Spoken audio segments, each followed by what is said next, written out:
Prologue. The Calling. They say the wind changes its voice before a life changes its shape. On the night everything began, the wind across the northern isles carried a sound that did not belong to this world. Not a cry, nor a whisper.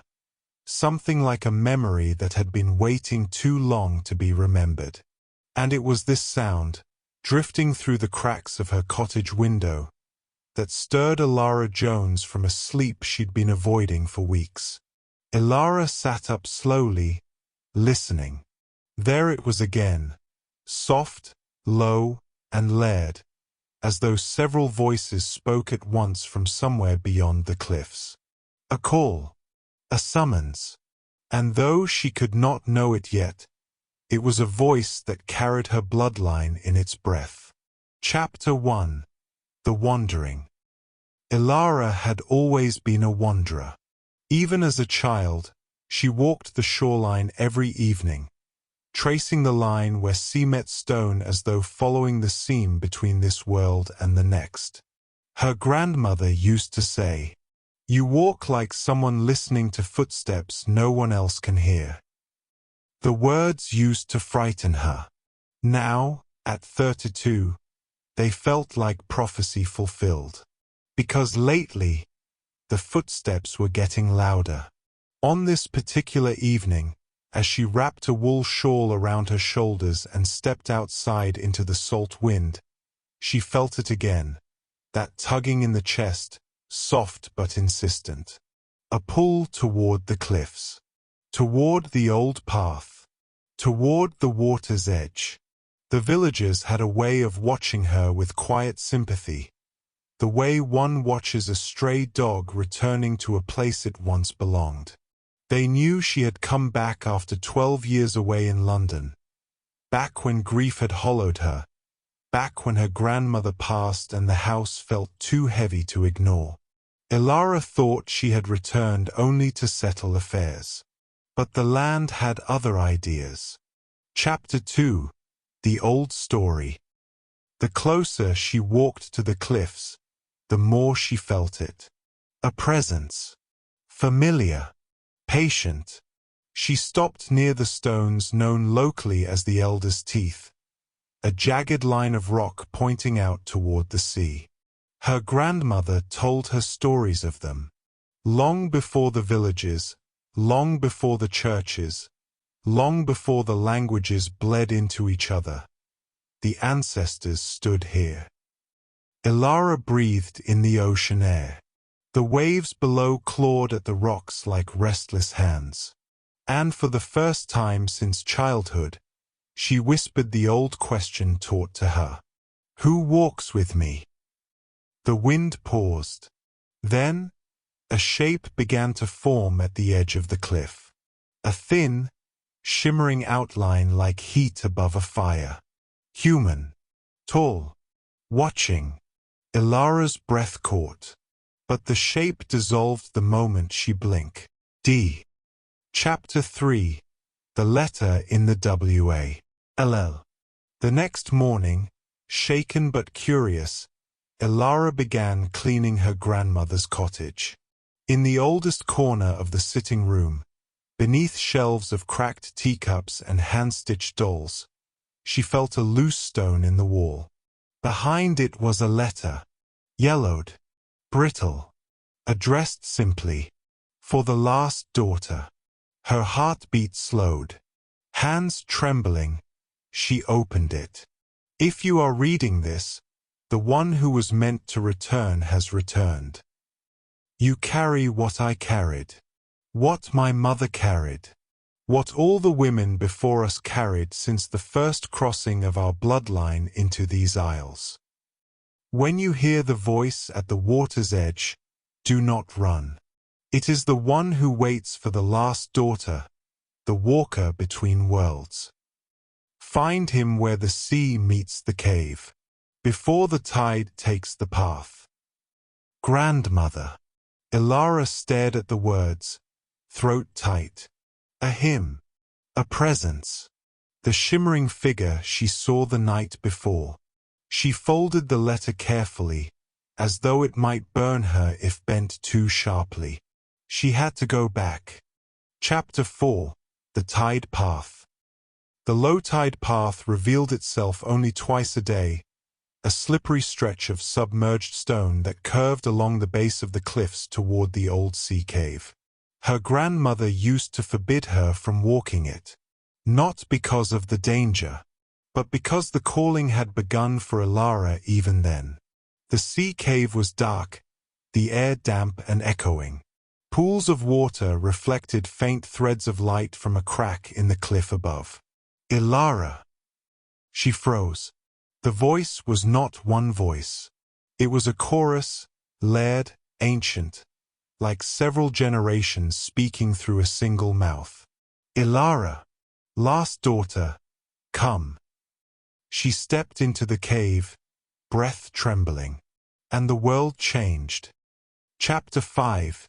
The Ancesto. Ah! The cave brightened, not with daylight, but with something softer, inner, as though the stone itself exhaled light. And from that light stepped the figure she had seen at the cliff. He was tall, robed in something that moved like smoke, features sharp but shifting as though carved from memory rather than flesh. His eyes glowed amber, the color of old sap trapped in the heart of a tree. He spoke without moving his lips. You have taken long to come, but you have come. Elara's voice cracked. Who are you?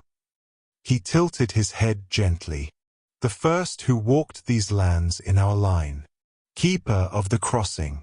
Last of the old watchers. My ancestor, she whispered. His form brightened to acknowledgement. You hear us. That is why you were called home. The isles remember you. The roots remember you. She swallowed hard. What do you need from me? The figure stepped closer, and the cave vibrated with low-frequency hum. We are fading. The line fractures. The memory weakens. The stories are being lost. And if the last daughter does not hold them, they will vanish forever. Elara felt the truth of it in her bones. Chapter 6. The Broken Lineage. She spent hours speaking with the ancestor, though time in the cave felt strange, as though the world outside paused. He told her of the first women in their line, spirit walkers who carried stories across continents before settling in the Isles. He told her of rituals forgotten, songs unsung, and the night her grandmother made her choice to let the gift rest, until Elara was old enough to be called. Most painful of all, she learned why she was the last daughter. There were no more after her. No sisters. No cousins on her side of the bloodline. If she did not hold the heritage, it would end. And with that ending would come a silence across the ancestral plane. A silence that had already begun. Chapter 7. The Trial of Memo. Awai. To take up the mantle, her ancestor said, she must undergo the trial of memory.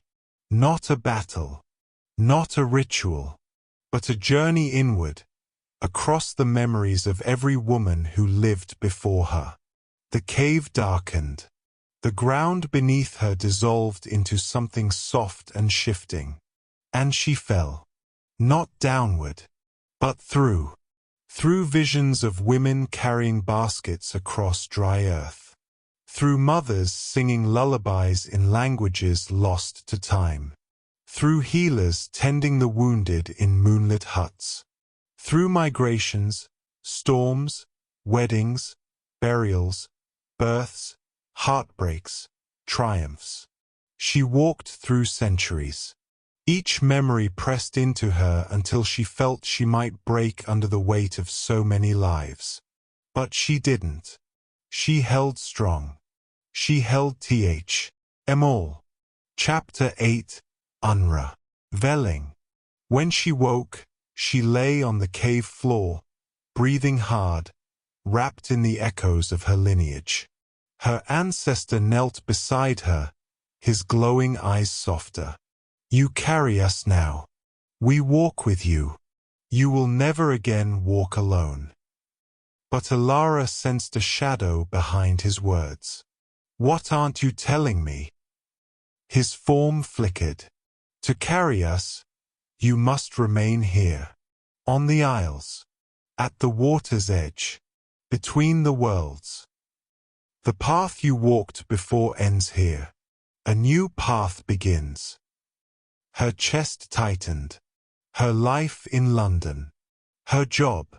Her routines. Her old dreams. All incompatible with what she had become. But what if I say no? She whispered. The cave answered with silence deep enough to ache. Chapter 9. The Choice. Elara left the cave at dusk. The tide had risen. She'd barely made it back before the path disappeared under black waves. 4 days she wandered the cliffs, the villages, the old house, trying to decide. The ancestor did not appear again. The voices had grown quiet, as though the entire lineage held its breath.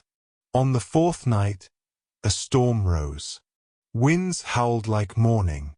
Waves slammed the cliffs in white fury. And in that chaos, she heard it.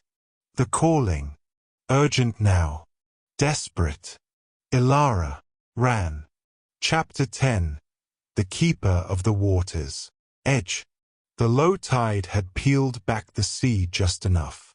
She pushed into the cave, water at her ankles.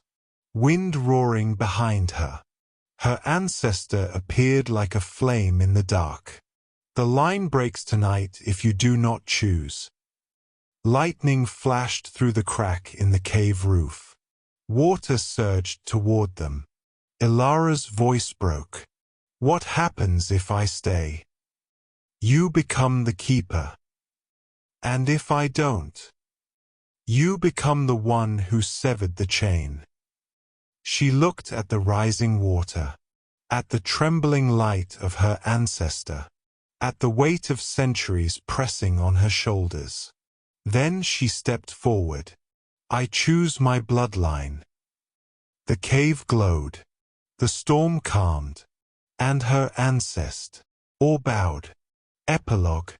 The new path.